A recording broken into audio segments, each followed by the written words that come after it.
budaya berbagai usia. Dan ingatlah bahwa kita insan yang merdeka. Belajar, bergerak, bermakna.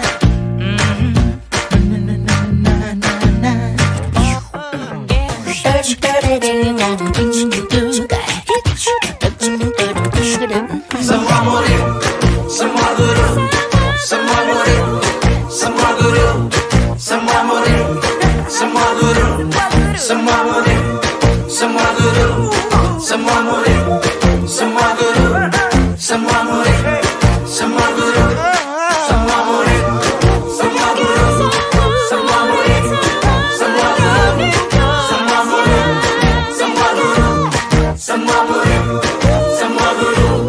Belajar, bergerak,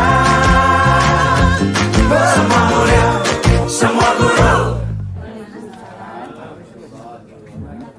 Mohon izinnya Bu Pengawas Sekolah dan Wakil Kepala Sekolah, saya akan melakukan aksi nyata saya tentang pemimpinan dalam pengolahan sumber daya.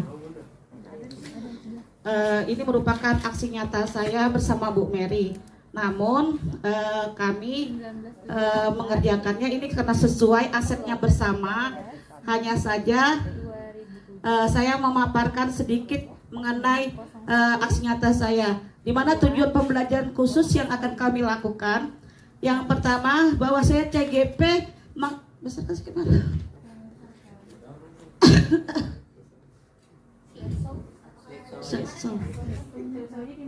Tuh tanda tuh ya. Ya. Nah, itu tujuan pembelajaran khususnya, bahwasanya kami diminta untuk mengidentifikasi secara kolaboratif bersama warga sekolah lainnya tentang aset atau kekuatan atau sumber daya yang dimiliki sekolah. Jadi kita di sini Bapak Ibu yang berkolaborasi, bukan saya aja atau hanya Bu Mary saja. Jadi apa saja yang ada aset di sekolah kita berdasarkan 7 aset utama yang harus kita identifikasi. Di mana kenapa saya buat melingkar begini? Bahwasanya 7 aset ini ya saling berkesinambungan, ya. Baik itu dari ekosistem biotik maupun abiotik. Bahwasanya ekosistem biotik itu kan terdiri dari modal manusia, ya.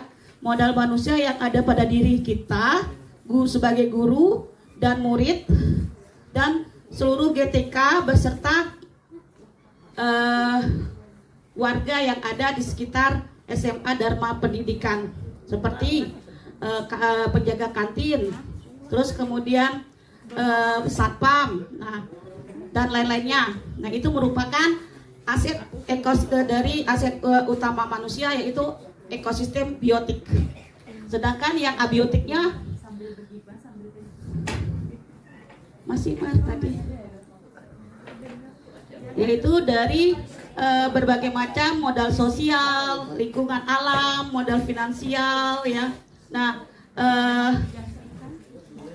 agama dan budaya dan politik itu merupakan abiotik. Oke, next. Nah, isinya karena ini bersama kami lakukan, ya otomatis sama, ya.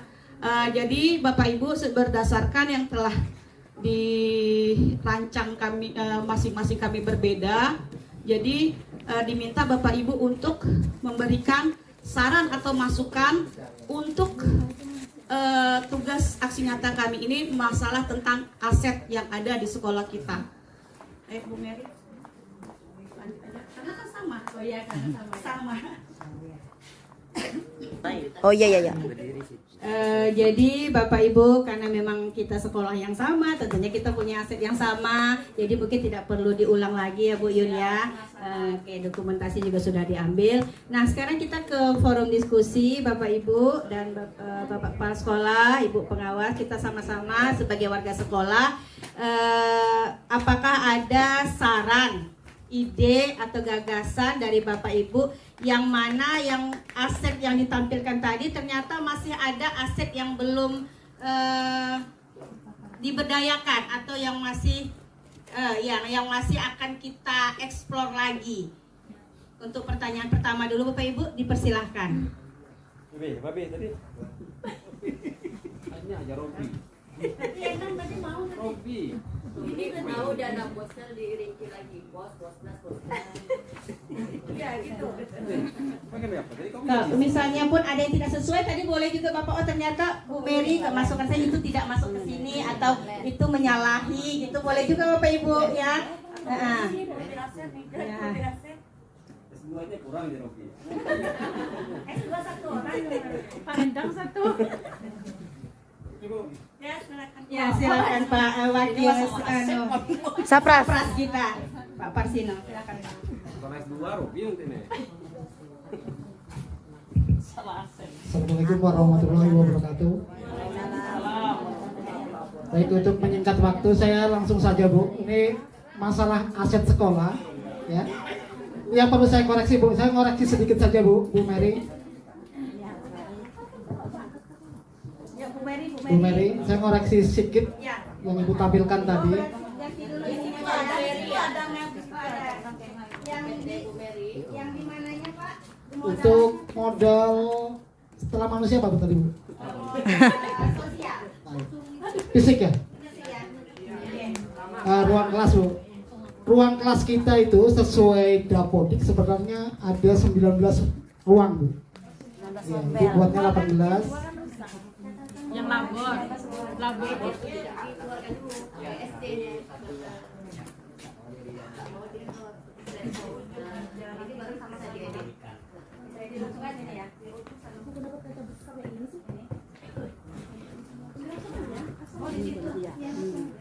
Anak kelas 12 ya? Atau nanti kita catat dulu dengan notulennya Pak, nanti kami perbaiki. boleh, ya. Ya, supaya cepat ya. Itu satu. Sama labor komputer kita sebenarnya ruangannya belum ada Bu. Belum ada. Itu yang dipakai sekarang untuk labor itu sebenarnya ruang kelas. Oh, itu yang 19 tadi Ya, ya Pak ya. Jadi dialih fungsikan jadi lab komputer. Dihapus ya. Oke, terima kasih Pak. Terima kasih Bu. Ada lagi Pak? Oke, berarti ruang kelas 19 ya. Terima kasih Pak Parsino atas koreksinya. Selanjutnya kepada Bapak Ibu guru lain, jika ada yang mau dikoreksi dan menambahkan, silahkan. Mas Heri ya katanya ya? Bu Ani, silahkan Bu Ani. Pak Heri. Sebelumnya Bu Tina tolong foto Bu Tina. Tadi fotonya nggak pegang mic soalnya. Jadi terkait ini aspek modal politik. Nah ini nanti bisa dikonfirmasi kembali ke fasilitatornya. Kalau untuk modal politik itu kan biasanya berupa kebijakan. Misal ada perda nih yang mengatur tentang pakaian hari Jumat. Kalau kita kan pergub baju Melayu. Nah itu jadi kalau kebijakan kepala sekolah membuat kebijakan sendiri untuk satuan pendidikannya. Nah itu modal politik. Ya, jadi kebijakan dari jenjang tingkat satuan pendidikan, mungkin kecamatan juga punya kebijakan sendiri barangkali ya. Pak Camatnya punya kebijakan hari ini wajib gotong royong misalnya, atau perbub, peraturan bupati, peraturan gubernur. Nah itulah yang dimaksud dengan modal politik. Nah, tapi nanti bisa dikonfirmasi lagi. Nah, sepengetahuan saya seperti itu di fasilitator angkatan 9. Nah, jadi modal politik itu berbasis tidak terlihat, gitu, berbasis kebijakan sifatnya. Nah, kemudian Bapak Ibu, kenapa kita penting menggali aset ini untuk diketahui bersama? Itu berkaitan dengan namanya pemikiran inquiry apresiatif, berpikiran berbasis aset. Kita punya kekurangan nih, Syuting lah orang-orang nih. kepala sekolah Bising kita aja nih. ruangan, Aku syuting nih. kita kurang sumber daya Nih, apa tidur. gitu ya, baik segi manusia maupun fisik. Kita tidak berketerusan berpikiran berbasis kekurangan itu, enggak kekurangannya aja yang kita lihat, tapi kita lihat kelebihannya. Oh ini bisa diberdayakan. Oh ternyata seperti yang tadi labor, ternyata ruang kelas aslinya kan ternyata bisa diberdayakan. Nah seperti itu Bapak Ibu. Jadi berpikir berbasis aset Belum itu lagi agar TTG kita udah masuk tidak angin terus. terpuruk hanya berkeluh kesah pada kekurangan. Nah itu fungsinya salah satu. Mungkin itu penguatan dari saya Bu Mary. Dan ada tambahan mengenai tadi modal politik ya Bu Ani, itu mengenai kebijakan, baik kebijakan kepala sekolah atau pergub atau perbub ya, seperti itu. Terima kasih Bu Ani. Dan juga kita juga harus berpola pikir berbasis kekuatan, bukan berbasis kelemahan atau kekurangan, yaitu memberdayakan yang ada seperti yang dicontohkan tadi, bahwa ruang kelas kita sulap misalnya menjadi lab komputer. Jadi kita tidak patah semangat bahwa tidak ada lab komputer, tidaklah. Ternyata tetap pola pikir kita kayak berbasis kekuatan Bu Ani ya. Dan juga itulah yang diharapkan, yang kita selama ini misalnya kekurangan ini, kekurangan itu, apakah ada kekuatan lain yang bisa menutupi kekurangan tersebut? Seperti itu yang mau kita diskusikan Bapak Ibu. Ada Pak Rasid, oh ya Pak Rasid. Bentar, ada titipan dari pustaka tadi. Saya menyarankan kan harus ada podcast Pak, ruang podcast. Seperti Bapak kemarin kan ikut Pak Indri ke Tempuling tuh. Nah itu minta nanti dikosongkan ruangan apa tadi Pak, gudang ya? Nah, untuk jadi ruang podcast. Nah, supaya ini bagus akhirnya nanti kan. Ya, baik. Tambahan lagi dari Bu Ani bahwa ada ruangan yang dijadikan ruangan podcast, apa yang mau kita kosongkan untuk berubah menjadi ruang podcast, seperti itu ya Bu Ani. Baik, ini ada yang angkat tangan, raise hand ya Pak Rasid. Dipersilahkan Pak, dari Bapak senior kita. Assalamualaikum warahmatullahi wabarakatuh. Saya sedikit aja. Kita kan selalu mengusulkan bangunan itu, salah satunya syaratnya tuh sertifikat. Nampaknya di situ tadi tidak dimasukkan sertifikat tanah. Di mana letaknya? Apakah di sosial atau di mana? Saya nggak tahu loh. Di mana diletakkan itu? Itu sekedar usulan aja. Karena bagaimanapun biasanya kalau ada bangunan tetap sertifikat tanah itu yang dipertanyakan dulu. Dan syarat untuk mendapatkan bangunan adalah syarat, ya. Di mana letaknya? Apakah di sosial atau di mana itu? Saya nggak tahu. Tapi fisik, kalau ya kan Bu, fisik kan? Terima kasih. Lama-lama aku pintar loh kalau kayak Terima kasih Pak Rasid, bagus sekali masukannya bahwa sertifikat tanah mungkin bisa ditambahkan. Kalau menurut saya itu aset fisik ya Bu ya, karena dia dalam bentuk fisiknya gitu ya. Oke Pak Rasid, nanti kami tambahkan. Ada lagi Bapak Ibu? Pak Aan, oke, raise hand, silahkan Pak Aan. Ini apa nih? Tanah videokan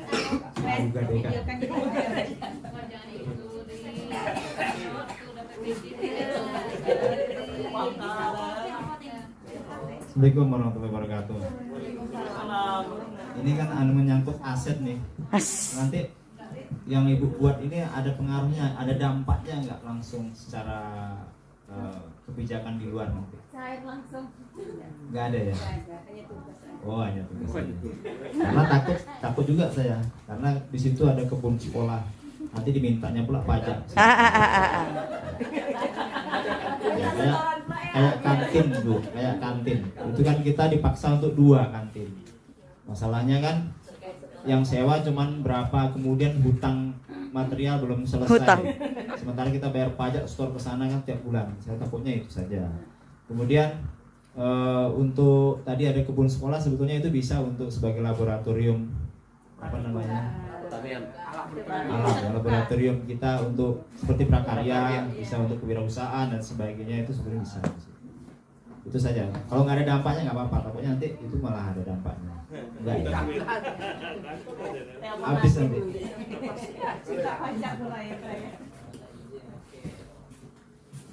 Terima kasih Pak Aan atas kekhawatirannya gitu ya. Mana tahu ini berdampak nanti, tetapi mungkin saya jelaskan Pak Aan, ini dalam bentuk suatu latihan calon guru penggerak, bagaimana dia memetakan aset-aset yang ada di sekolahnya. Nanti kan mana tahu gitu ya, ke depannya akan menjadi apa ya?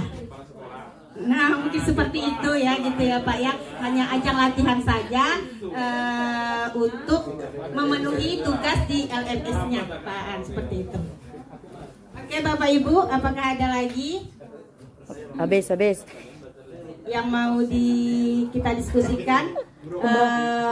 apakah ini sudah terkait di pertanyaan nomor 2 ya? Tapi pertanyaan nomor 1 itu adalah apakah ada aset yang belum terberdayakan? Pertanyaan kedua itu bagaimana cara memanfaatkan aset yang ada secara maksimal? Mungkin selama ini kita punya aset, cuman tidak diberdayakan atau belum secara maksimal. Apakah ada ide atau gagasan dari Bapak Ibu? Dipersilahkan Bapak Ibu. Pak Heri katanya tadi mau bertanya ya Pak Heri ya? Iya Bu, tunjuk tangan dari tadi nih Bu. Iya, silakan Pak Heri keluarkan unek-uneknya. Silakan Pak Heri, jangan malu-malu. Masuk video juga Pak Heri. Iya. Aset lingkungan ada, triliun aset lingkungan. Ah, sembari kamu cari pertanyaan. Modal alam atau lingkungan. Iya. Ini di jalan lintas provinsi, kemudian dikelilingi pohon sawit, jauh dari polusi, lahan yang luas. Lapangan bola berarti aset fisik Pak? Fisik ya? Iya. Misalnya kalau lingkungan alam ini, iya. Pak Dwi mungkin misalnya ada peternakan ayam di sini atau misalnya Pak Dwi ada peternakan ayam ya? Oh iya bisa dimasukkan ya Pak Dwi ya? Karena peternakan ayam itu banyak fungsinya ya, bisa anak-anak belajar peternakan bagaimana menternakkan ayam seperti itu. Jadi lapor juga di sana itu termasuk salah satu lingkungan alam. Kemudian ada misalnya tambak ikan di sekitar, memang tidak punya kita, cuma punya warga, tetapi itu bisa dijadikan sebagai aset lingkungan kita. Anak-anak bisa belajar bagaimana tambak ikan yang baik, bagaimana pembibitan ikan seperti itu. Ternak burung sama Robi.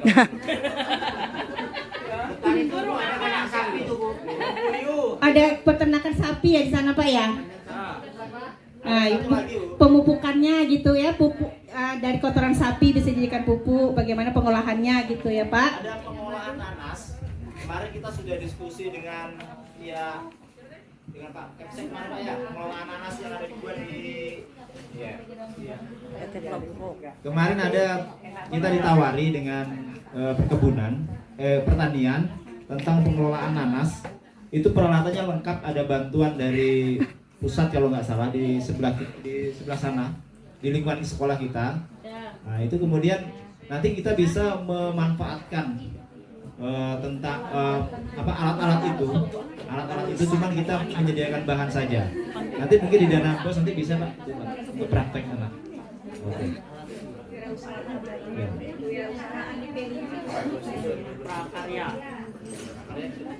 Ya seperti itulah Bapak Ibu. Jadi kan ada hal-hal yang belum tergali atau yang ide-ide yang belum tersalurkan. Nanti kita masukkan bahwa itu mungkin sebagai proyek kita ke depannya, bahwa itu bisa mungkin di dana bos atau dianggarkan untuk bahannya. Sementara alat-alatnya kita kerjasama sama perusahaan yang menawarkan seperti itu. Oke, baiklah, terima kasih Bapak Ibu atas perhatiannya. Saya akhiri, wabillahi taufiq wal hidayah. Assalamualaikum warahmatullahi wabarakatuh. Waalaikumsalam warahmatullahi wabarakatuh.